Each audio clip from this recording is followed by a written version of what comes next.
Olá, sejam bem-vindos ao Weaving o podcast que fala sobre estratégias, negócios e sobre empresa familiar. Eu me chamo Mariana. Eu me chamo Cássia. E a cada episódio vamos trazer histórias reais de empreendedores. Hoje nós vamos falar sobre um assunto muito importante que cabe a todas as empresas que têm 2 ou mais sócios. E ele é o acordo de sócios e o protocolo familiar. E para falar sobre esse assunto, nós trouxemos uma convidada muito especial, que é a nossa parceira aqui do escritório, a doutora Juliana, né, que vai trazer um pouco mais de esclarecimento sobre esse tema para nós. Olá, meu nome é Juliana, eu sou advogada, sou pós-graduada em Direito Civil, Consumo e Processo e Direito Tributário, e hoje vim conversar um pouco com vocês e com o pessoal da Weaving, referente ao acordo de sócios. Então, doutora Juliana, a gente recebe diariamente pessoas aqui na Weaving justamente buscando uma solução para conflitos familiares, né? Então, eles chegam relatando problemas entre irmãos, por exemplo, que um trabalha às vezes mais do que o outro, ou alguma situação, mesmo que por trabalhar mais não concorda com as retiradas ou com a distribuição de lucros por ser como se fossem esforços diferentes, né? Então, são vários fatores que a gente recebe diariamente aqui. A gente até tem um alinhamento societário, né, que é essa comunicação antes de fundar uma empresa. A gente sempre tenta direcionar quem vai montar a empresa para isso quando é com sócio.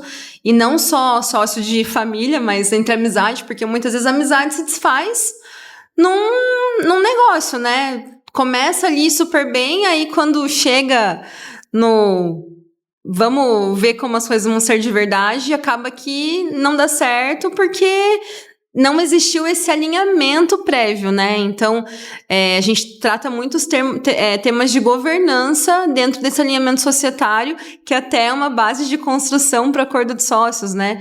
Então, acredito que você deve ter vivenciado muitas vezes também as mesmas questões que nós, né? Essas questões de justamente não ter esse acordo. Conta pra gente, assim, o que você já vivenciou? Como que você acha que a gente pode resolver essas questões mesmo? O acordo de sócios, ele é um documento que visa estruturar questões mais estratégicas da empresa que não entram propriamente no contrato social. O contrato social é um documento público que implementa a empresa e prevê questões gerais dela e são levadas a registro. Esse documento é um documento público e de livre acesso, mas é importante que os sócios tenham entre eles um documento que nomeamos como acordo de sócios, que trata de alinhamentos essenciais, estratégicos e sigilosos da empresa. Então, questões de como vai ser a distribuição nos lucros, o que é esperado de cada sócio dentro daquela empresa, como que vai funcionar uma eventual liquidação de sociedade, qual vai ser o parâmetro que vai ser utilizado, caso venha um sócio a sair, como que vai se dar essa retirada, se algum sócio não está entregando aquilo que é esperado, como que a sociedade vai agir em relação a isso. Então, são pontos muito importantes que as pessoas não colocam, não sentam e não conversam quando vão fundar uma empresa, e eles acabam surgindo ao longo da existência da empresa, e de uma forma muito mais difícil de ser lidada, porque não foi combinada, não foi acordada lá no início. Aí acaba frustrando as expectativas, né? Realmente. Então, cada pessoa tem uma expectativa em relação a outra pessoa, né? Uhum. Eu sempre falo, assim, que aquilo que é combinado não sai caro, né? Isso mesmo. Então, a gente acaba criando expectativas, né? E às vezes as expectativas são frustradas porque não tem mesmo esse alinhamento, né? As necessidades também. Então, nesse documento que a gente faz, inclusive, que vem antes do acordo de sócios, né? A gente já consegue estabelecer, por exemplo, se eu ingressar nesse negócio, quanto que eu tô deixando de ganhar em outro lugar que eu poderia estar trabalhando? Porque tem toda essa questão, né? Que é o custo de oportunidade. Então, eu acredito que sejam pontos bem importantes para serem avaliados antes, né? Trabalhamos, então, com o protocolo familiar, que ele está bem ligado com o acordo de sócios, que é uma oportunidade que a gente prevê questões gerais ali de como a empresa vai funcionar, envolvendo família e essa triangulação de empresa, família e propriedade. Que herdeiros vão poder entrar, qual vai ser a atuação de cada membro da família dentro da empresa, seja como gestor, seja como sócio, seja como herdeiro, né? Se vai ter algum critério para um familiar poder participar dessa empresa. Então, a gente consegue prever esses pontos e isso acaba trazendo uma questão mais, uma segurança, uma estruturação para a empresa. Porque a empresa familiar que vai passando de sucessões, né? Sucessões ali, um falece, acaba outro ocupando, e como que isso vai se dando, né? A gente até brinca, né? Pais ricos, filhos nobres e netos pobres, né? Então, às vezes um alinhamento, um protocolo familiar evita isso e faz com que essa empresa siga de uma forma mais concretizada. E quais são as situações mais comuns, assim, que você vê com acordo de sócios ou protocolo familiar? Eu vejo bastante a etapa de distribuição dos lucros, que quando não é bem alinhado no começo, os sócios acabam se sentindo um pouco injustiçados na divisão. Questões também envolvidas a investimentos feitos na empresa, como que aquela empresa vai ser conduzida, o que é primordial para aquela empresa. Às vezes um sócio tem um pensamento, o outro sócio tem outros, e isso acaba impactando bastante na tomada de decisões. Então são pontos assim que a gente acaba verificando bastante no dia a dia e que um acordo de sócios pouparia. Acredito até que a disputa de poder, né? Porque quando são vários filhos, eu acredito, ou vários netos, enfim, dependendo da geração que aquilo vai acontecendo, se não tiver algo muito bem estabelecido, a disputa pelo poder de que, eu tô mais preparado do que você. Então, tudo isso tem que estar muito bem descrito, né? Quais são as competências e também as habilidades comportamentais que a pessoa precisa para ocupar aquele cargo, né? Não só... Quando a gente tem algo informal, é muito mais difícil você dizer, fulano vai fazer isso, ciclano vai fazer isso, beltrano vai fazer isso, porque eles se qualificaram, porque a maioria vai querer correr em direção ao poder, ou dependendo de como foi a constituição da empresa, pode ser que ninguém queira nem saber daquele negócio, né? Mas eu vejo assim que uma das coisas que acontece também é essa disputa pelo poder. Poxa, quem que vai assumir? Quem que vai ficar na cadeira? Né? Quem que vai ter o poder de decisão? E às vezes eles esperam que a nomeação seja feita por quem está sendo sucedido, né? E às vezes não acontece desse jeito, né? Às vezes muito mais delicada a questão, né? Isso, e o acordo de sócios a gente consegue prever e criar requisitos para que a pessoa ocupe o cargo, né? Então, tem algum herdeiro que possivelmente possa entrar na empresa, o que é esperado dele para que ele consiga atingir essa condição? Então, dentro de um acordo de sócios, de um protocolo familiar, a gente consegue estudar e prever para lá na frente, quando acontecer, somente cumprir com o que está acordado ali entre eles, né? Ju, a gente vê é muito comum acontecer, as pessoas ainda não têm essa visão por questão de não ter a consciência, né? Eu falo que a maior parte dos empresários que chegam aqui acabam não tendo a consciência de que um acordo de sócios, um alinhamento societário, um protocolo familiar, do quanto é importante, né? E às vezes eles só vêm e falam, a gente quer abrir empresa,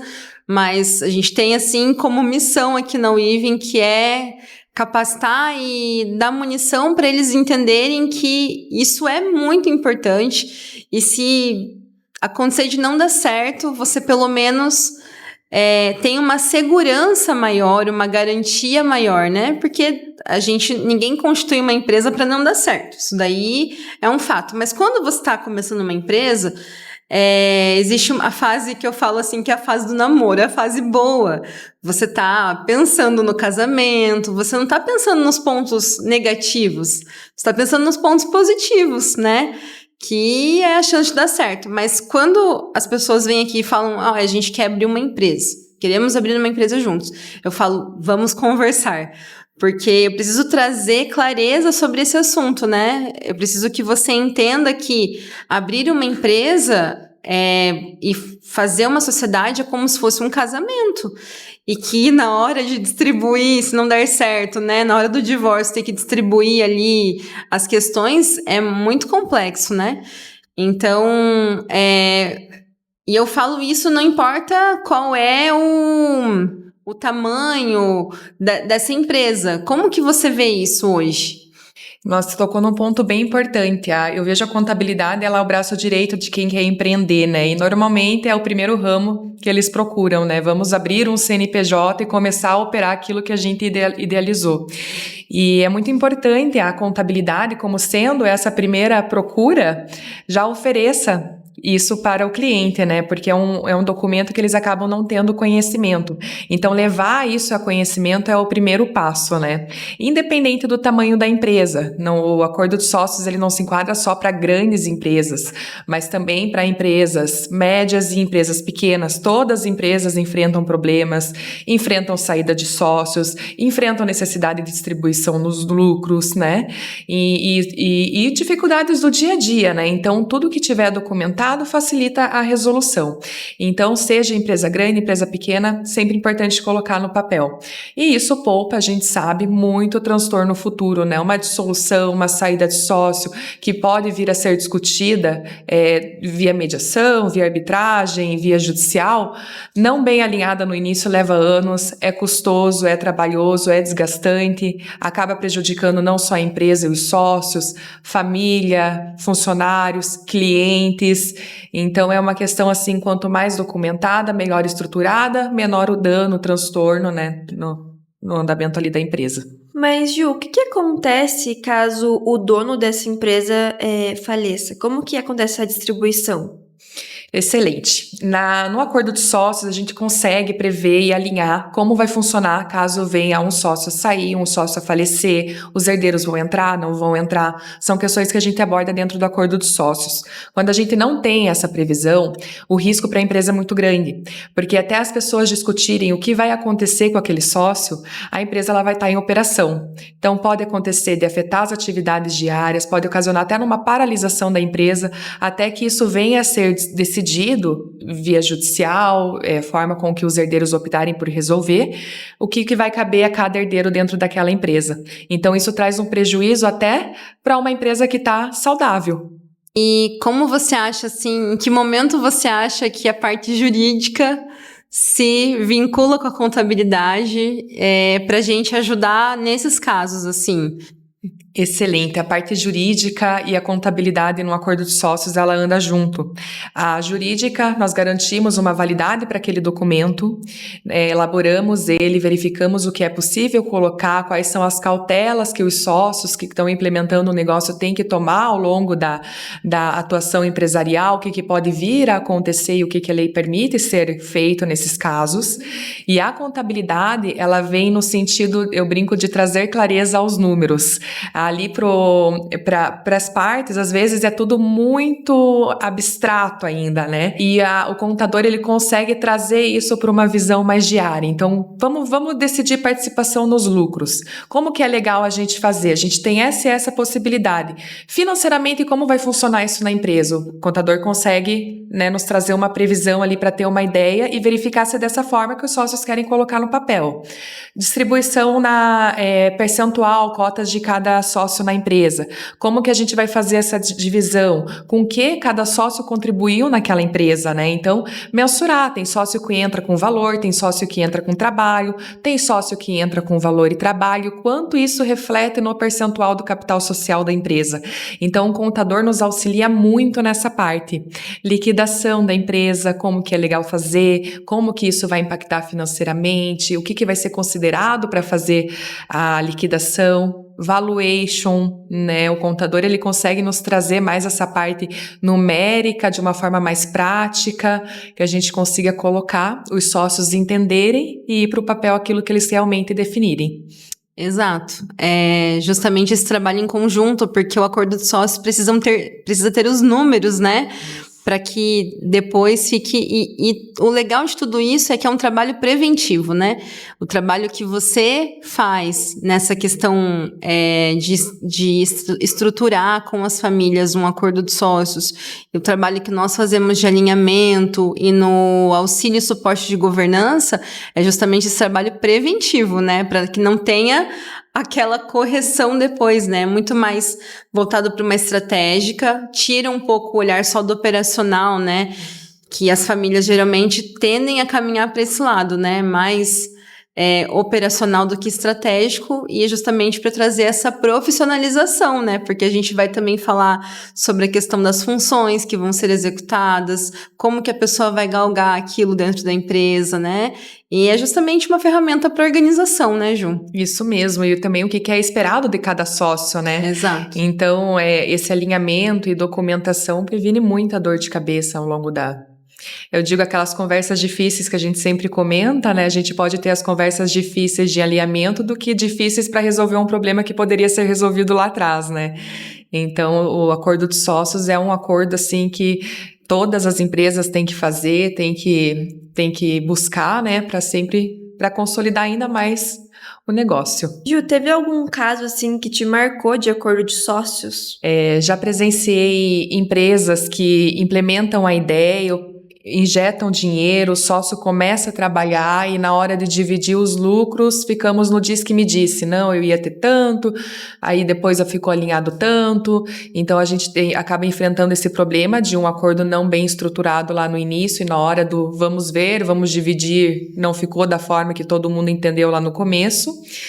E a insatisfação de sócios no sentido de esperava ter um retorno melhor e o que eu estou fazendo isso, estou fazendo mais do que eu precisava fazer, ou enfim, não estou tendo retorno disso. Então são questões assim que o acordo de sócio supriria, no sentido de atividades, do que é adicional, o que a pessoa pode lucrar com isso, né? O que ele pode ter de retorno dentro da empresa nesse adicional, e atendendo e criando um critério de participação e divisão de lucros mais igualitário dentro do que aquele sócio representa dentro da empresa. E me conta um pouco, assim, da sua história.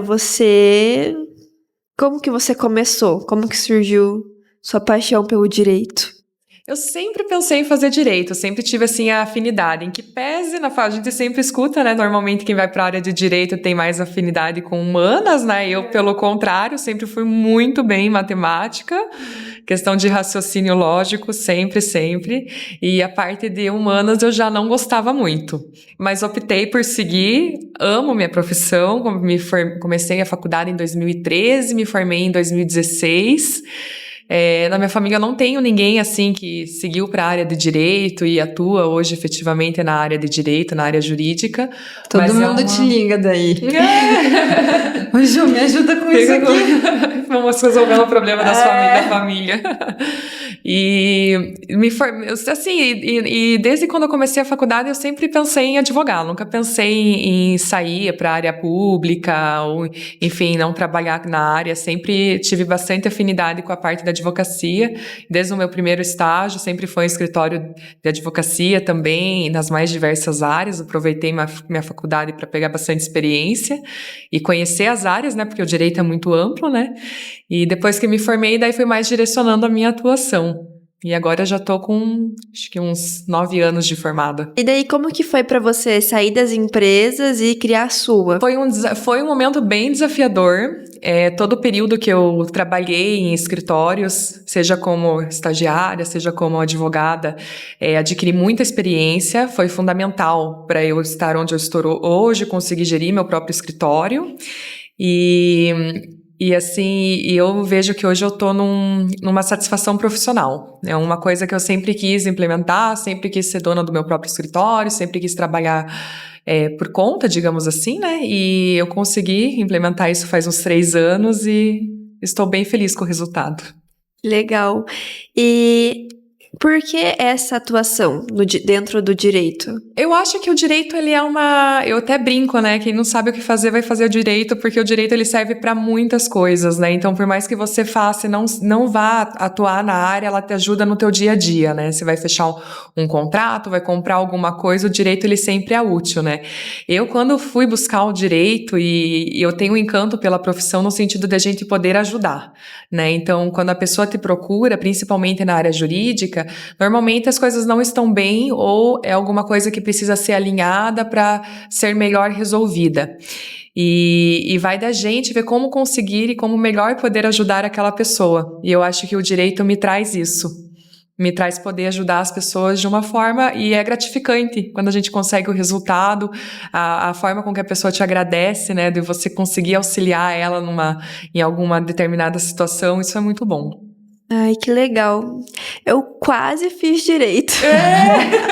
Eu até conversei com você, mas daí eu fiz uma aula prática e falei, acho que não é pra mim. Mas no começo a gente acaba não tendo tanta noção do que é o direito. Eu até brinco, quando as pessoas falam assim, quero fazer direito, vai fazer estágio. Primeiro período já comece a fazer estágio, veja como é a prática, porque o início da faculdade de direito é muito técnico. Então as pessoas tendem a se frustrar e a sair, porque eles já imaginam aquela atuação, coisa que a gente vê na TV, processo, vamos defender assim. E no início não, a gente tem uma base toda para chegar nessa parte, né, na parte mais prática. E o estágio, ele auxilia a gente a ver como realmente é a profissão, né, então a gente acaba criando um encanto e um amor já pelo estágio, né, e daí a gente vai sentindo isso ao longo da faculdade. Ai, que legal. E qual que foi o ponto de virada, assim, que você falou, não, agora eu vou empreender?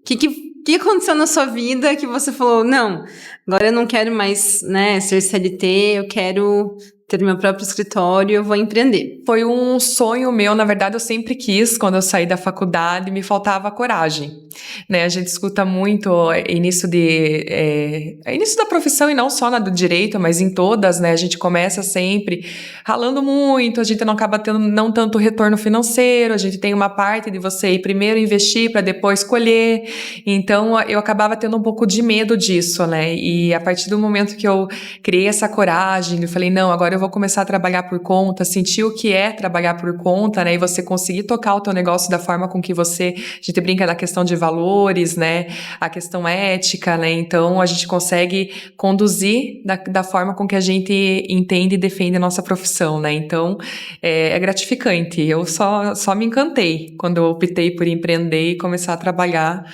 né, sendo dona do meu próprio negócio. Parabéns pela ousadia, né? De sair de um ponto de inércia em direção a aquilo que você acredita, né? Não é fácil, né? Quando a gente tem família, filho, é tudo muito mais desafiador, né? Mas tem grandes recompensas, né? Fazer aquilo que você acredita com a autonomia que você gostaria, eu acho que faz muita diferença. Faz. E é fundamental, né? É, muito importante. E como a Amanda te vê hoje? A sua filha de quase 3 anos. Como você acha que ela te enxerga, assim? E o que você espera pra ela, assim, no futuro? Bom, a minha filha eu sempre foquei muito na questão da independência, então se quiser seguir direito pode seguir, é uma área que eu gosto, vem trabalhar comigo, mas eu vejo ela assim, também lutando, né, pelos interesses dela, né, seguindo um caminho que ela optar por seguir dentro da carreira profissional, e hoje ela deve me ver uma mãe muito batalhadora. Infelizmente, às vezes a gente abre mão de muitas coisas, né? Às vezes até de momentos que a gente precisa ficar com ele em prol do nosso trabalho, que também é pro bem deles, né? Então, é um esforço que a gente faz, que a gente como mãe espera ser recompensada, né? Dentro da criação e do que nossos filhos vão se tornar. E eu espero que a Amanda, assim, e é o que eu imagino, né? Que ela vai me orgulhar muito. Ai, com certeza. E eu acredito, né, é muito difícil a gente conseguir distribuir o nosso tempo ali, né? Eu sempre falo que não é uma roda perfeita que, meu Deus, a gente provavelmente vai trabalhar mais do que vai ficar com os nossos filhos. Mas eu acho que a roda não tem que ser perfeita, um equilíbrio perfeito, mas ela tem que ter intencionalidade. Então, quando a gente tá com os filhos, né, eu tirei esse tempo para ficar com meu filho, eu tirei esse tempo para focar nas minhas questões aqui, e a gente ser intencional, né? E que eu creio muito nisso, assim, não vai ser um equilíbrio perfeito, mas a gente consegue trazer intencionalidade, né? Estar presente quando nós estamos de fato presentes, né? Isso mesmo, é ter aquele tempo de qualidade com eles, e eu vejo assim, sempre dando o nosso melhor, né? E a gente sempre busca, né, como mãe, dar o nosso melhor, né? Então, a gente às vezes não tá junto, tá com o coração apertado, mas a gente sabe que aquilo que a gente tá fazendo por não estar por eles, é por eles, né? Então, assim, é desafiador. Ju, então, dentro de tudo isso que você falou, que recado que você daria para os empreendedores que vão assistir esse podcast? Qual a importância do acordo de sócios? Primeira coisa que eu indico é façam um acordo de sócios, né? Independente da empresa, ela já está constituída ou uma empresa que está para constituir, busquem fazer, né? Quanto antes tomar essa medida, melhor. Evita riscos, evita gastos, evita transtornos e facilita para que a empresa siga de uma forma saudável. E até a questão familiar, né? Evita os conflitos familiares e até, às vezes, quebra de relação de amizade mesmo, né? Já vi muitas vezes assim, um pai que não fala com um filho, ou irmãos que não se falam, né? Então, ou problema no casamento porque